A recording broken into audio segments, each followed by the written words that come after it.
Сәлеметсіңдер ме оқушылар? Біздің бүгінгі өтетін тақырыбымыз бағалауға арналған тапсырмалар, ашық және жабық тапсырмалар.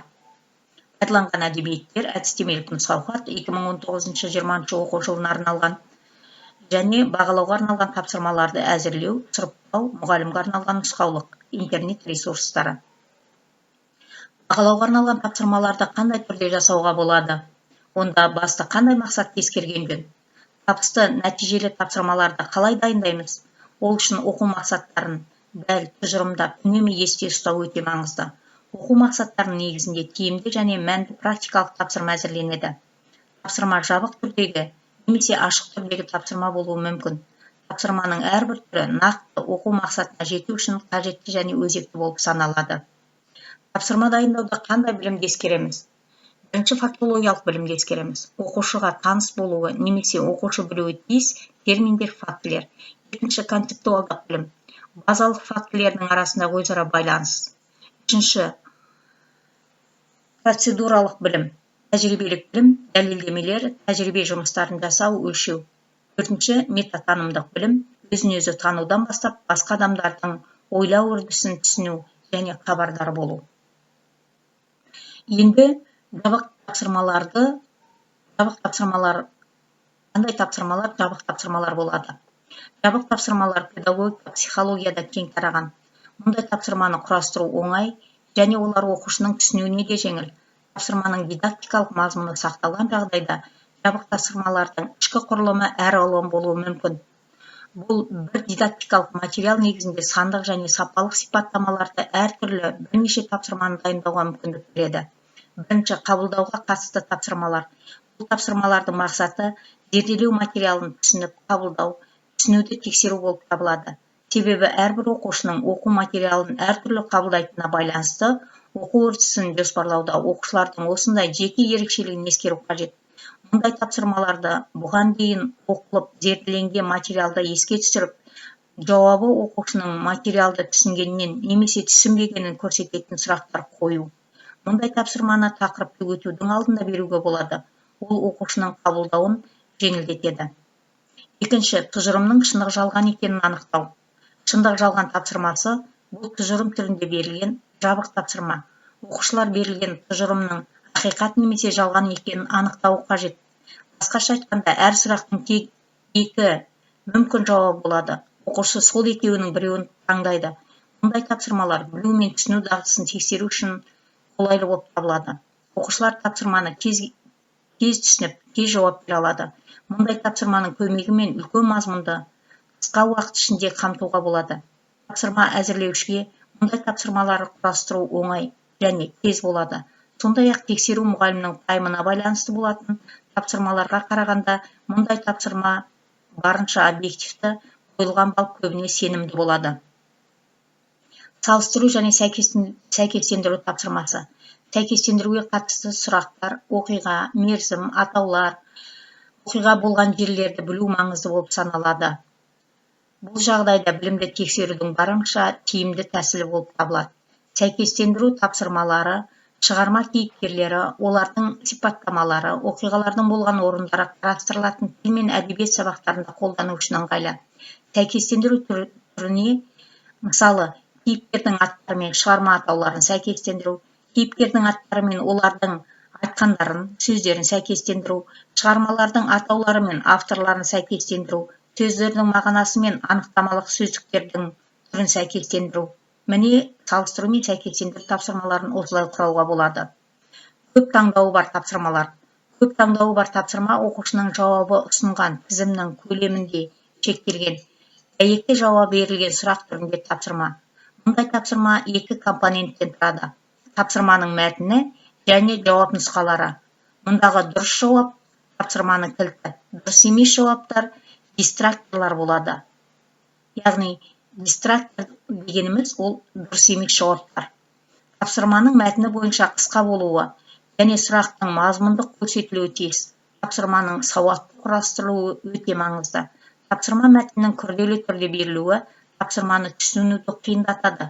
Тапсырма орфографиялық, грамматикалық ережелерді сақтай отырып құрастырылуы тиіс. Ашық тапсырмалар.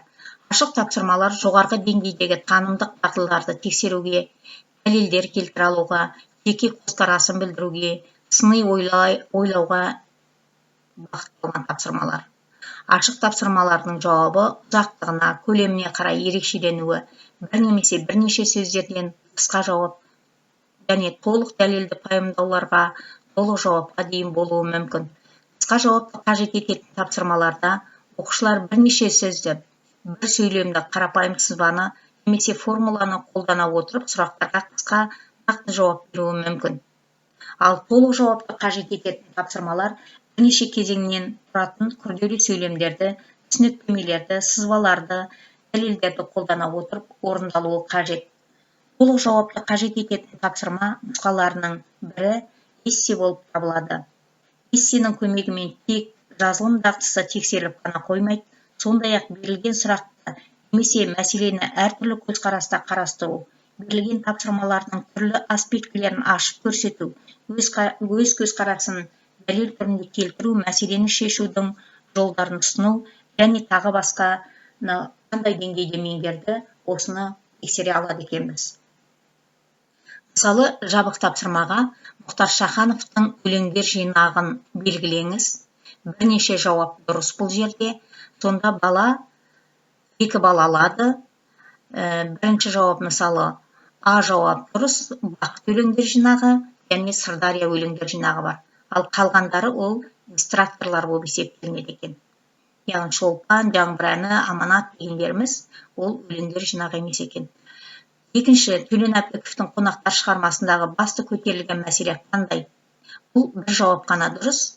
Баланың ата-ана, туған жер алдындағы парызы. Қалғандары дистракторлар болып есептелінеді. Үшінші, көркемдегіш құрал түрін сәйкестендір. Метонимияның ережесі, риторикалық сұрақтың, кейіптеудің ережелерін бір-бірімен сәйкестендіреді екен. Бұл 2 балл бағалауға болады.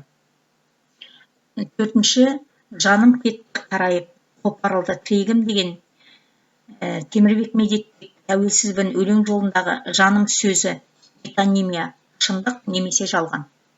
1 балл алады. Міне жабық тапсырмалардың түрлері осы. Екінші, ашық тапсырма. Мысалы, Төлен Әбдіковтің қонақтар шығармасындағы Ерғабыл шалдың баласына не себепті көңілі толмады? Ойыңызды нақты дәлелдермен жеткізіңіз. Мұнда кейіпкер 3 балмен бағаланады. Бірінші, кейіпкер бейнесін нақты дәлел келтіреді, өз көзқарасын білдіреді, 1 балл, ойын жүйелі жеткізеді. Міне осындай жағдайда 3 балл беріледі. Мұхтар Шахановтың Нарынқол зауалы шығармасында келтірілген әке үкіміне негіздей отырып, әдеби шығарманың эстетикалық құндылығы туралы шағын сыни шолу жазыңыз. 60-70 сөз. Балл 5 балл.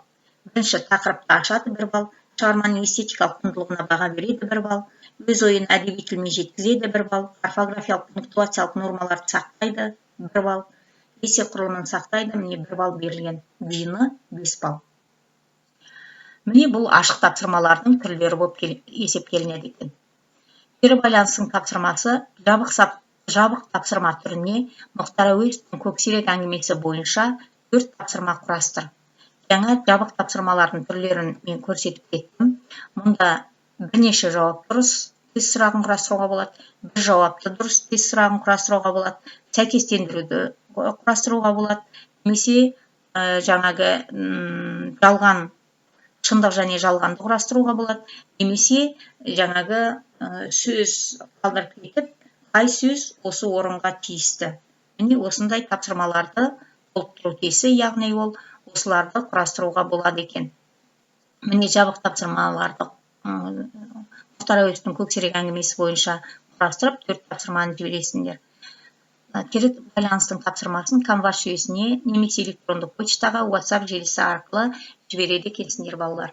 Сабақ аяқталды балалар, сау саламатта болыңдар.